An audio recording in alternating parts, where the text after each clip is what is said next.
Anything else is like going to the store, taking the disc and walking out the door. It's called thieving, stealing, taking what's not yours. Is that really where you want your life to go?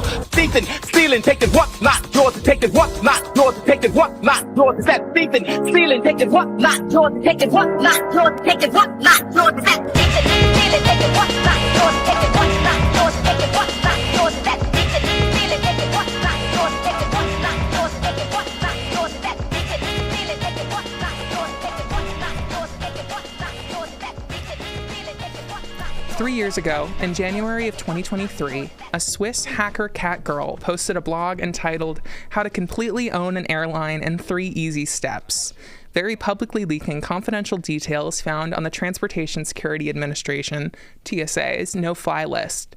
She posted these details with a picture of her holding a cat Pokemon plush. How did we get here?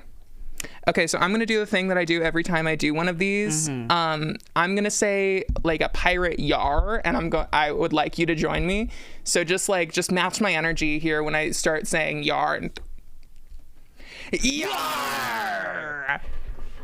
Gotta limit that. All right. Hello, everyone. Welcome back to my hypervisual 4K instant transmission video podcast, Ctrl+C, a podcast about internet freedom and the politics of piracy in the modern age. My name is Beatrix Morrow, and today I am joined by the illustrious Ophelia Bouie. Yay! Woo! Ophelia, would you mind telling me a little bit about your day?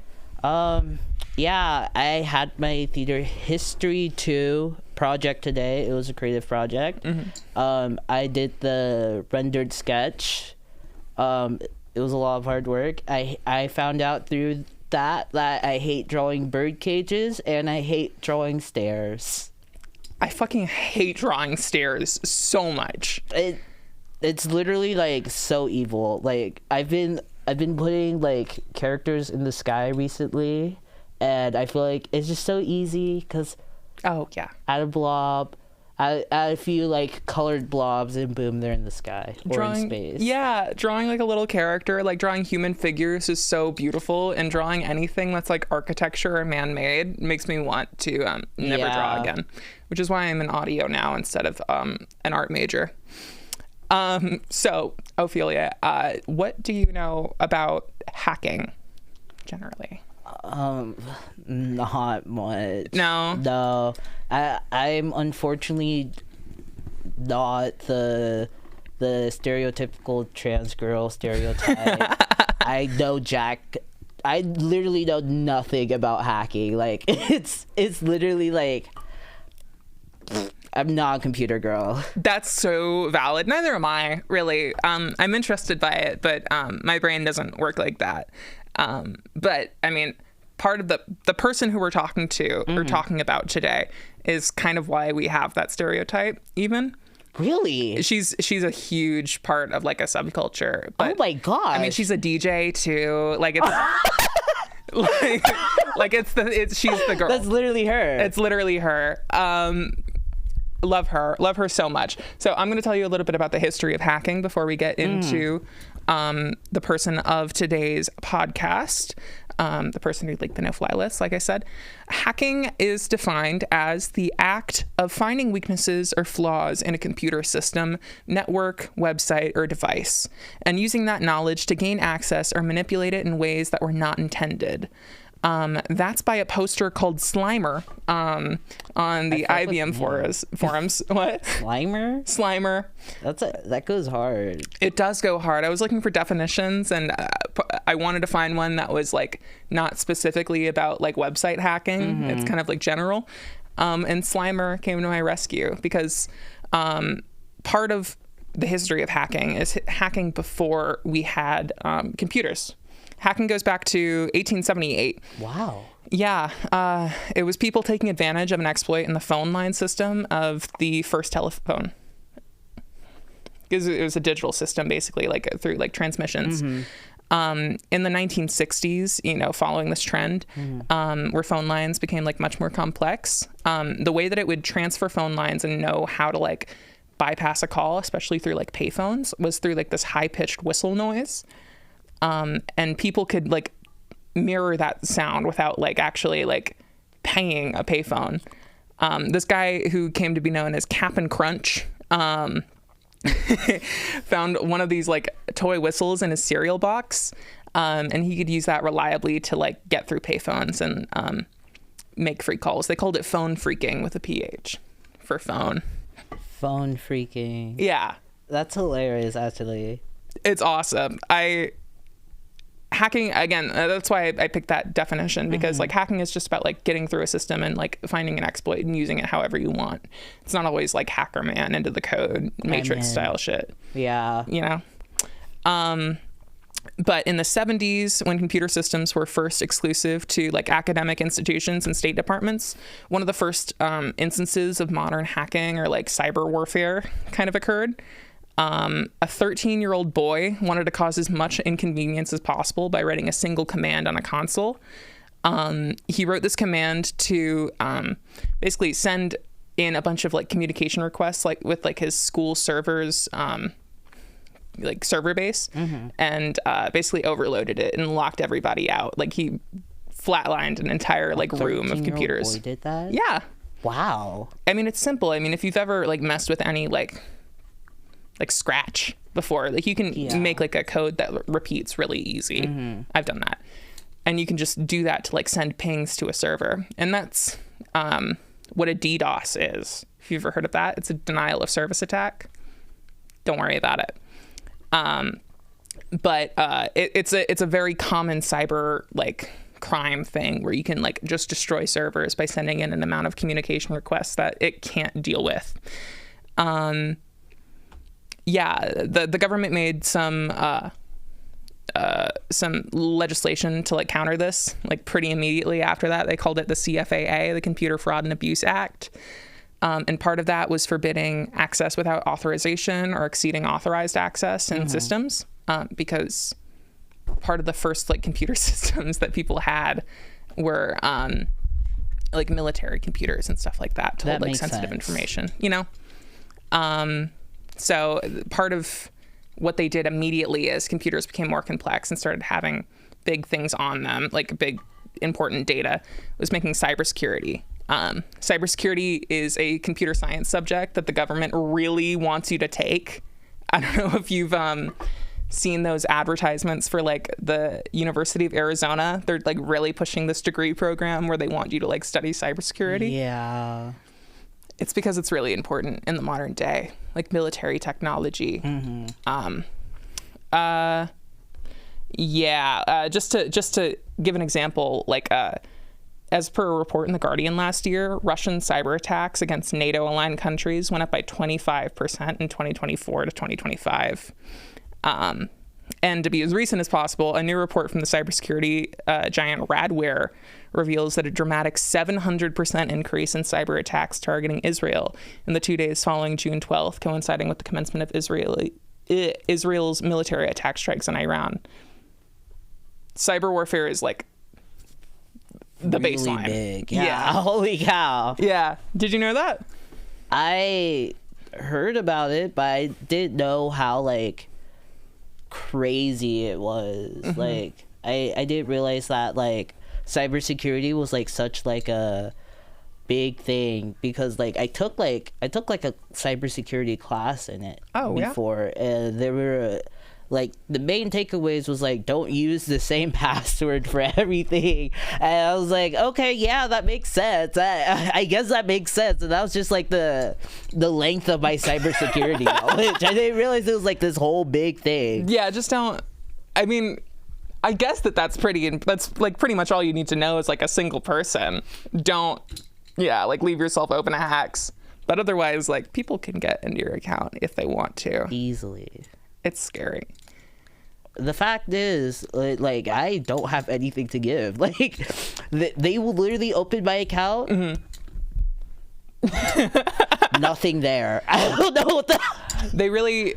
Am I allowed to cuss? Yes. Oh my gosh, I was literally censoring myself. Girl. I don't know what the hell like they would want. Like they'll probably find like at least like $10 in my bank account. Yeah, you have like $10 in your bank account and like pictures of the like boba that you spent all your money on from like last week.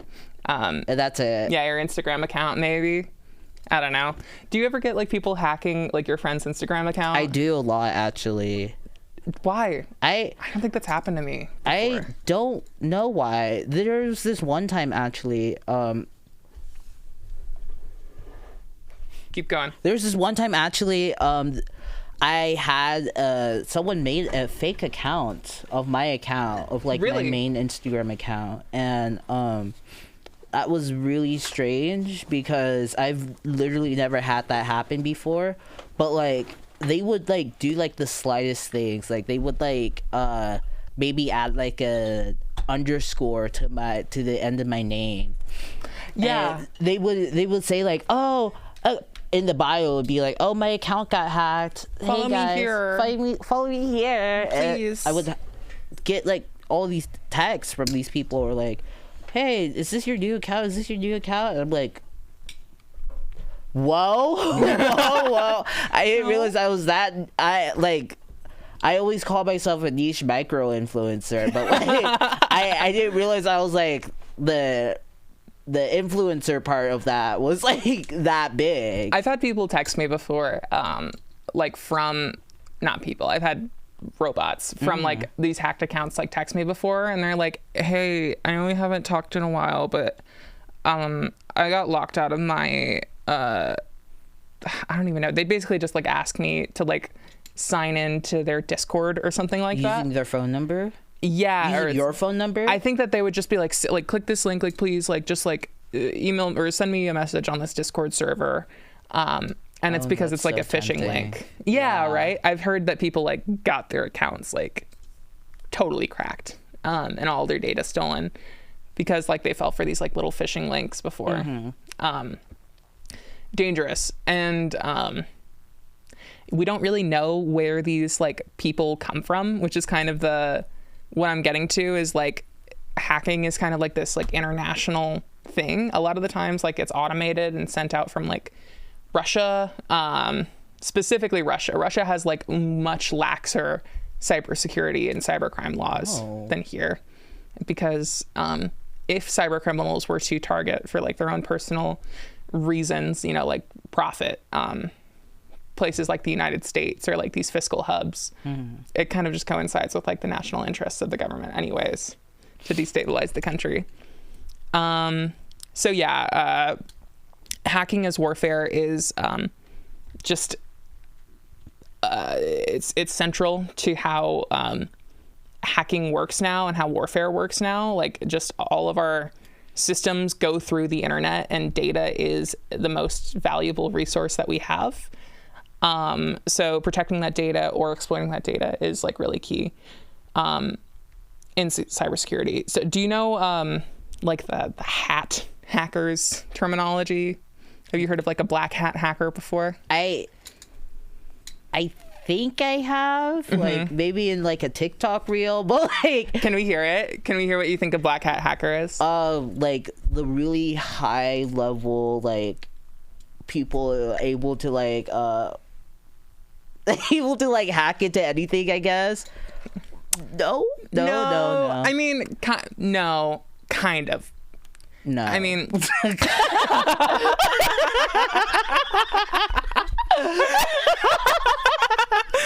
no.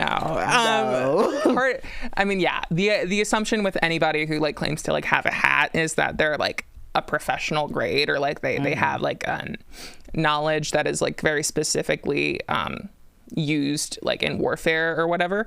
But black hat hackers are like your stereotypical cyber criminal.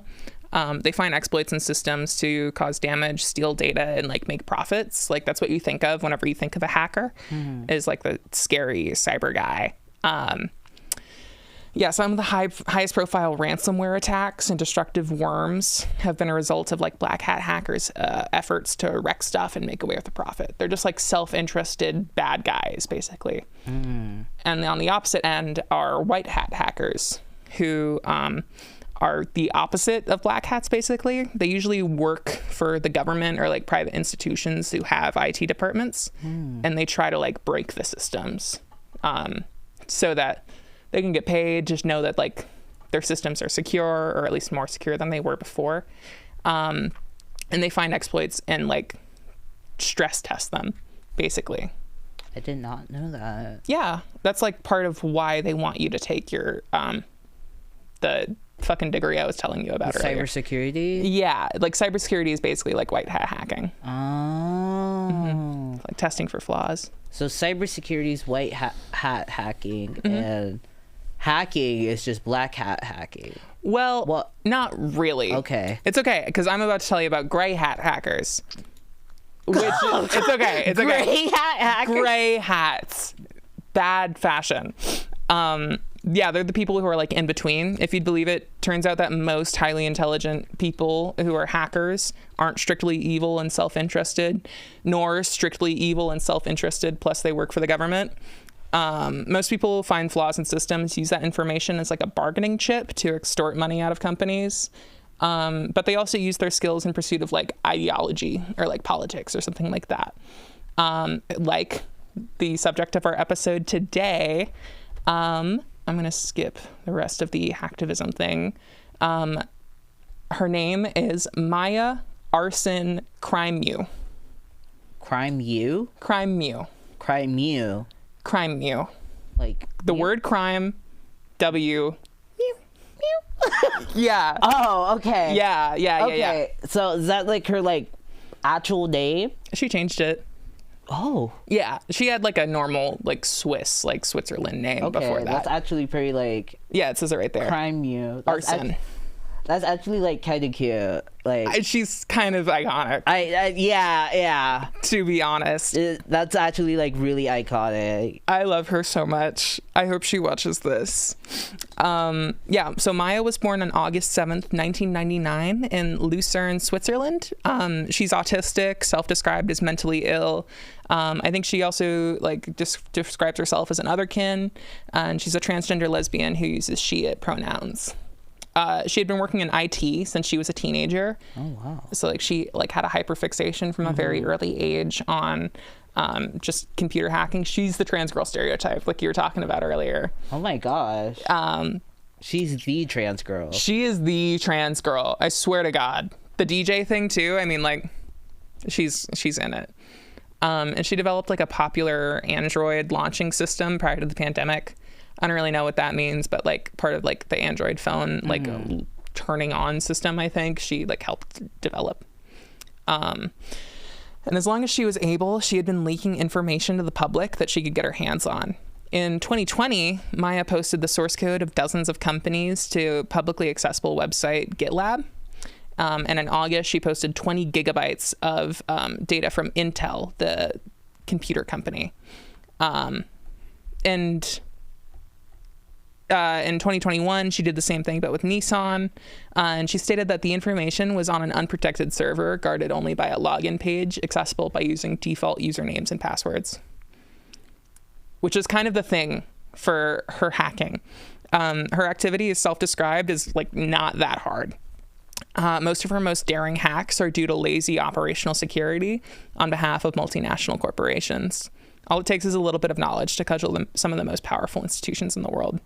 Wow, that's like actually so interesting. Yeah. Like, I didn't even know that like it's that easy. Like it shouldn't be that easy. That's why your cybersecurity course is just like, please use a different password. Okay. Yeah. I'm changing all my passwords. I really should. But yeah, this next bit is important because it establishes her as like an enemy of the United States government. And it's not even the no-fly list leak. I'm going to read directly from the Wikipedia article to avoid getting any details wrong, though. On March 8th, 2021, a group of hackers, including Crimew, calling themselves APT 69420 Arson Cats, gained super admin rights in the network of Verkada, a cloud-based security camera company, using credentials they found on the public internet.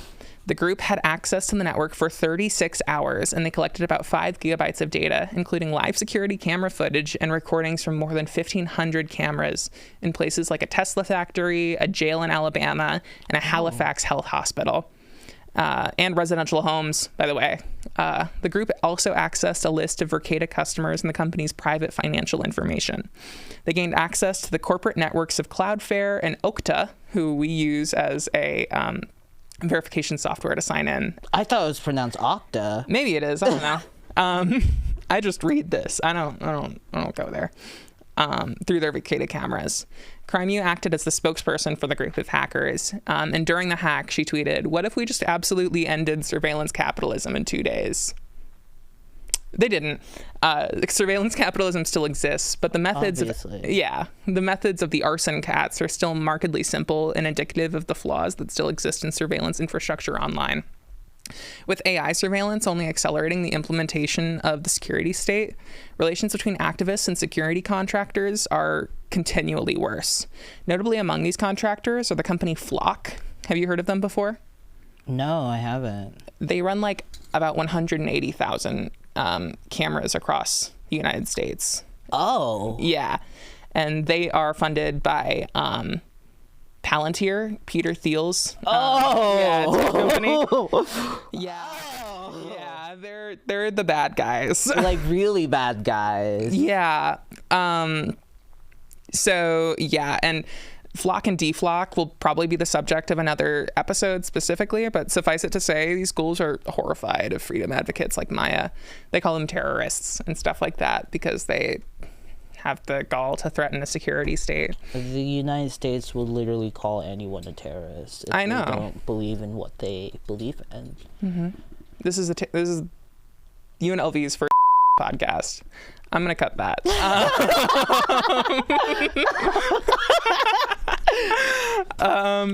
In March 2021, Crimew was indicted by a grand jury in the United States District Court for the Western District of Washington on charges related to several hacks. I can't believe I said that. She allegedly carried out between 2019 and 2021. The 12-page indictment alleges that Crimew hacked dozens of entities, published proprietary information and code from more than 100 entities, including government agencies, and sold hacking-related merchandise such as T-shirts. It charged her with counts of computer fraud and abuse, wire fraud, and identity theft. The indictment and a raid by the Swiss police, in which Crimew's electronic devices were seized at the request of the United States authorities, came shortly after she claimed involvement in the Vicada hack, but did not contain charges related to it. That's the shirt. That's her shirt? That's the shirt she's selling that they used as evidence to show that she's a hacker. But yeah, a lot of the data that they got was seized by the FBI. Mm-hmm. People crowdfunded for her lawyer to fight off the charges, and she's still fine. She's not in jail, and she's not in the United States either. I think that she might not be able to come here. Who would want to come here? That's exactly what I was gonna say. It's I don't think she wants to be here. Yeah, I don't even want to be here. I was born here. Yeah, to be honest, take me out. Give me to Switzerland at this point. I would love to go to Switzerland. You want to go to Switzerland with me? Yeah. Kind of fire. Yeah, work out my name change first, and then I'll probably get a passport. Oh, good luck. I'm scared. I'm so scared about the whole passport bullshit. Yeah, me too. Yeah. Speaking of, now we're going to talk about the no-fly list leak. Mm-hmm. So as we began, we have to take a look at Maia's most notorious leak to date, the no-fly list leak of January 2023. She posted a blog called How to Completely Own an Airline in 3 Easy Steps and grab the TSA no-fly list along the way. She posted 1.56 million entries and the selectee list of 250,000 entries hosted by Commute Air on an unsecured Amazon Web Services cloud server. Crimew noted that despite the size of the terrorism screening database, there were very clear trends towards almost exclusively Arabic and Russian-sounding names throughout the million entries. Over 10% of the listed entries contained Mohammed in either the first or last name fields. That's disgusting. Yeah, it's gonna get more disgusting in a second. Oh my gosh. But as she posted this in this the blog post that she put up, she wrote, "Holy shit, we actually have the no-fly list. Holy fucking bingle. What?" Catface. Holy fucking bingle? Holy fucking bingle. It was with that little the Pokemon cat plush that she has. Oh. The cat's name is Bingle. Yeah, so holy fucking bingle is a phrase that people say now in relation to the no-fly list leak. The list wasn't made like publicly available due to the sensitive nature of the content, but if anybody like who's like a journalist or like has like any sort of like trustworthy source can get it if they like email her, basically. She did this in the aims of exposing the lazy operational security of the federal government and to show the racial bias inherent in the TSA screening and blocking. She also publishes her own investigative journalism, by the way. The feds were not made aware of the leak initially, and I don't think that there's even any crime that can be associated to this. She posted this alongside a journalist that she knows. Like she wanted it to become a story. Okay, yeah, that makes sense. Yeah, she snitched on herself. She snitched on herself. And she's like, come get me. I really didn't even hack into anything. All of this was on a public server, basically. There wasn't even like any login page or anything like that. This is all unsecured. She just had to like look through it. Wow, the United States is like, it like blows me away with like their laziness every single time. Yeah. And I feel like the current administration, if I can, hopefully I won't get shot down by the CIA when I say this, but I feel like the current administration just highlights the fucking all the flaws in the American system. Yeah. All at once. I think that this administration specifically is trying really hard to compensate for the fact that they're really bad at tech. Like part of this, like the reason, like she did this in 2023 before the second admin, but it's like, all of the people in charge of like the TSA and stuff like that are really old. Like they predate the internet. I mean, yeah, like they're like in their 60s and 70s at the very earliest in like these high level positions, which is why like they don't have really good operational security or like know what's going on the back end of these things because they contract out the work to people who aren't paid that much. And the work isn't very secure. So that's why Palantir is like a name now, and like all the fucking tech bros are in the government because they're trying really hard to compensate, but at the same point, like they use AI to do all their work for them. So it's not that great. It's still not that great. It's just kind of to your point, like, you know, we ain't shit, really. It's kind of an embarrassing time to be an American right now. Incredibly. I mean, I think it's kind of hard to be like an American that they don't like. You know, that the government doesn't like specifically. But even still, I mean, you know. It's always a little embarrassing when you're on like an international Discord server and you have to come out as American. Yeah, I came out as American in 2023. I'm really so sorry, y'all. I know. I'm healing. I'm still not out yet. It's too embarrassing. In the closet. I'm in the closet. My nationality is currently unknown. Yeah, I'm bi-Canadian. I'm bi-Canadian, actually. Thank you very much. Thank you. Thank you. But yeah, it was like a public embarrassment to the State Department. It wasn't the first time that like major news broke surrounding the no-fly list, though. In 2010, a former U.S. Marine was barred from boarding his flight by upwards of 30 FBI agents. Former U.S. Marine, like he was a veteran. They interrogated him, asking him a myriad of questions without providing a single answer to his one question: why am I on the no-fly list? And one FBI agent responded, even if I knew the answers, I wouldn't be able to tell you them. Eventually, a private interrogation took place where the agents asked him who his parents were and where they were from. And he said, my mother's Italian, my dad is Palestinian. That will do it. Yeah, the FBI offered a quid pro quo wherein they took him off the no-fly list if he agreed to be an informant at mosques around the country. Because his ex-Marine also happened to be a Muslim. Dude. That's literally Yeah. Oh my god. Yeah. This happened in 2010, and he obviously refused. But for 4 years, he was on the no-fly list, and he wasn't able to go to funerals, to reunions, to any vacations. He suffered a lot of financial harm because he's working as like a dog trainer, and he couldn't take clients out of the state. Like, his life was ruined for like 4 years.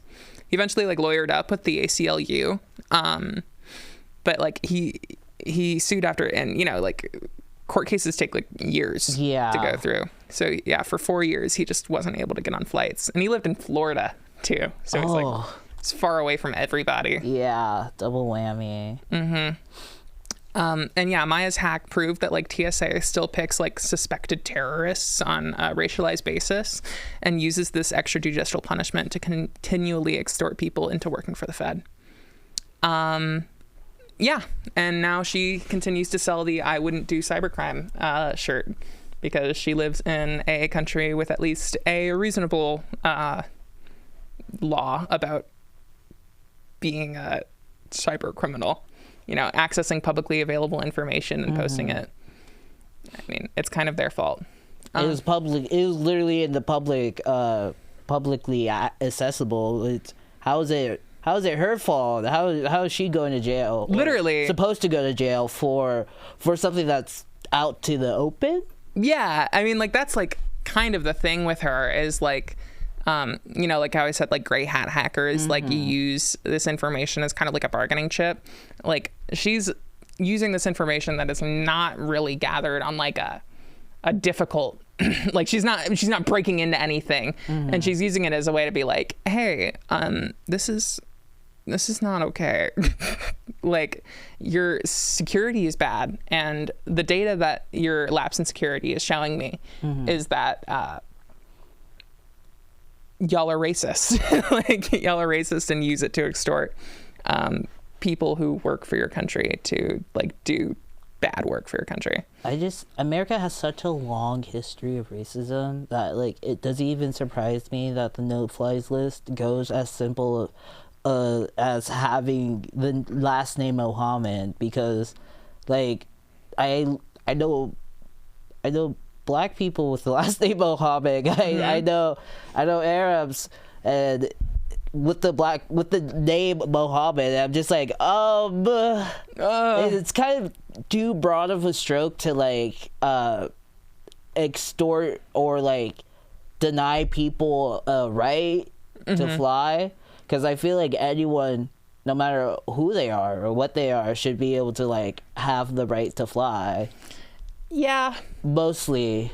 Yeah. Depending on the war crimes they committed. But 9 times out of 10, most people haven't committed war crimes.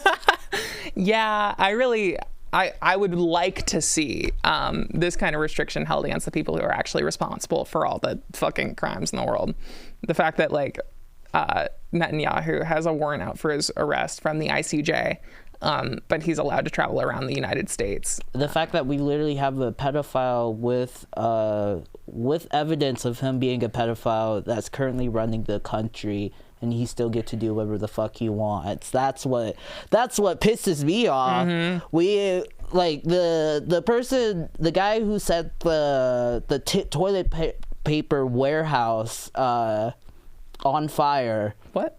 So there was this guy, and he set the toilet paper factory on fire while he was working. He was the only guy there. Set the whole thing ablaze, and now there's like multiple fires happening, multiple like factory fires happening around the United States because of this one guy. And that one guy got a double life sentence to prison, I think. Don't quote me on that, but he got a really long sentence to prison for setting on fire a toilet paper warehouse factory, which is like, it's a crime, but like he was protesting the fact that he doesn't have a livable wage right now. Yeah. Like, and yet we have the audacity to say that like there's not enough evidence for the people in the Epstein files to get arrested. Yeah. I mean, it's all a big scam. You know that. I mean, everybody with eyes and ears knows that it's like the double standards go way deep. Yeah. I mean, like what you're talking about with like protesting violently, not even violently, but like causing damage to like factories and your employers' like stuff goes way back to like 120 years ago during like the Gilded Age, whenever unions first got started. It was, I think that was the first use of the word sabotage. Like at wood mills specifically, they would like put like spikes in trees, like these like metal spikes, so that whenever like loggers would cut them down, it would break the machines and stuff like that. Like that has a huge history.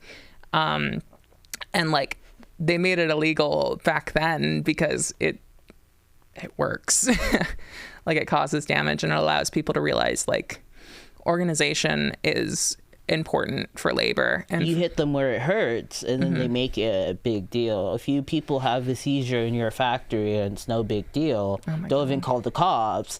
But you burn that shit down, and suddenly it's a problem. Suddenly it's a problem. What will the shareholders think?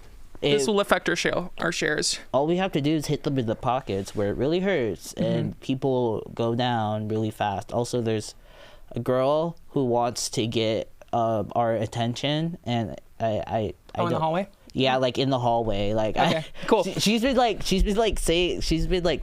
to like talk to me for like the last like hour, but I was just like. Word. Okay. Well, thank you so much for watching. This has been Ctrl+C, a podcast about internet freedom, and we will catch you later. Any last final closing thoughts? Be gay, do crimes, and meow when told to. Meow. Stealing a thing leaves Oh. one less left. You failed. Copying Goodbye. makes one thing more. That's what copying's for. Copying is